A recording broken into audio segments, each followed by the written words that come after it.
So, David, explain how you come about changing the meaning of a word in a dictionary. I guess the faceless men from the Labor Party go and knock on the door at Macquarie Dictionary, do they? And I reckon they go to Sue Butler, who's this sort of world-renowned editor of dictionaries, and they say to us, Sue, we need to help the Prime Minister out here. Can you give us a quick, handy new definition of misogyny? Sue says yes, but luckily we've got Senator Nash from the National Party who saw through it in a flash.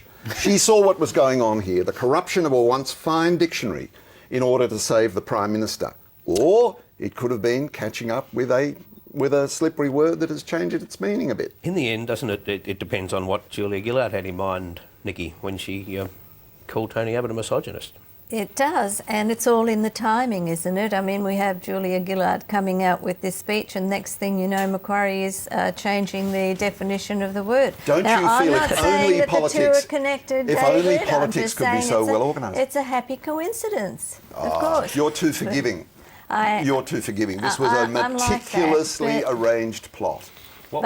I mean, the thing is, you know, misogyny does have a very clear meaning. It is two Greek words, one meaning hate, the other meaning woman. So if you're going to change the English definition, you've got to start changing the Greek as well. Don't mess with those Greek words. And that's my understanding of misogyny is hatred of women. And the thing about the English language, the thing about language is that words are slippery. And you can say, this is what I mean by that word. But the reality is that the word has changed its meaning for many people. Now, since my essay appeared, I have been saying I do not believe Tony Abbott is a misogynist, but he's certainly a sexist, and he's certainly... According to which definition? Mine. Your definition. And the thing is, we all own language ourselves, and language does shift. In the same area, the most remarkable shift, chauvinism. Remember chauvinism? Because it cropped up again in the last couple of weeks. Chauvinism used to mean wild patriotism with particular love of military glory.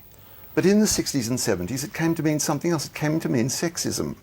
Words do change and shift. But you can say, when I'm talking about chauvinism, I mean it in its original sense. That's language. It's not words. Fulsome. Fulsome means insincere or overblown praise, but it's come to mean sort of abundant praise, and it's misused so often, they might as well change the meaning of that word as well. Well, but words have got to mean something. I mean, what's the point of having a dictionary? What's the point of having Wonderland by the moment? I think, you know, that if the definition of misogyny is a hatred of women, and if Julia Gillard has accused Tony Abbott of sexism and misogyny, then she's separating the two in that very process. Yes. And therein lay the problem. Well, no, there's an explanation for that. I think it was very clear what she was intending to say, and I don't think it was the new meaning by Macquarie. I think it was very much the old meaning that she was going on with. I don't think there's any doubt about that. Only she can solve that. But what I think her speech is proof of that. Sue Butler said it very clearly. She said her understanding of the way in which the word has shifted is that sexism is the surface display of an underlying misogyny, which is a prejudice against women in those meanings. That there is actually a difference between the two. That's her understanding of languages as it is used. But this debate sort of suggests Labor's looking for an alibi on this, whereas why should they? When you look at the speech, in hindsight, with the benefit of hindsight, it was a far more significant speech, clearly, than most people accepted at the time.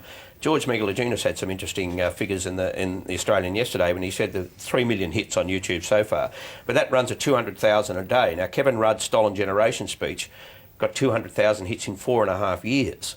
So this speech... This is wildfire. This speech had a big impact. But there's a skateboarding dog that's had 20 million hits. I don't think he's going to get, elected Prime Minister either. This is a speech. It was an interesting speech, and a lot of people, responded to it. But whether it has the impact that they want it to have, well, Nikki, I don't think we'll know. Nikki, it is an extraordinary speech. It is a speech that has made news around the world. 1 million, how many hits on it? 3 million. 3 million hits on YouTube. You cannot argue it away. You cannot make jokes about skateboarding dogs. This is, as long as Gillard is remembered, this speech will be remembered. It is the biggest contribution to the world, to world politics that Australia has made recently, apart from getting a seat on the Security Council. This matters. Now, how it plays out politically. That is if you divorce it from what actually happened.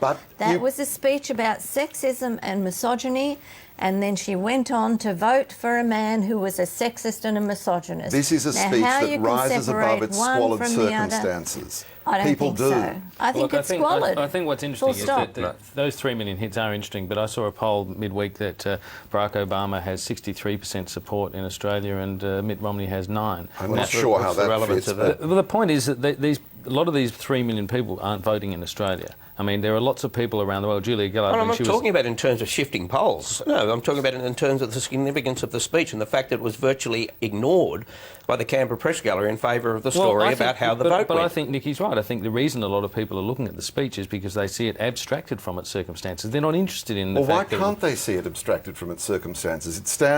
Its circumstances were appalling, but it stands nevertheless alone as a remarkable piece of oratory, of argument, and of performance in Parliament. Let's not forget, Parliament is a theatre.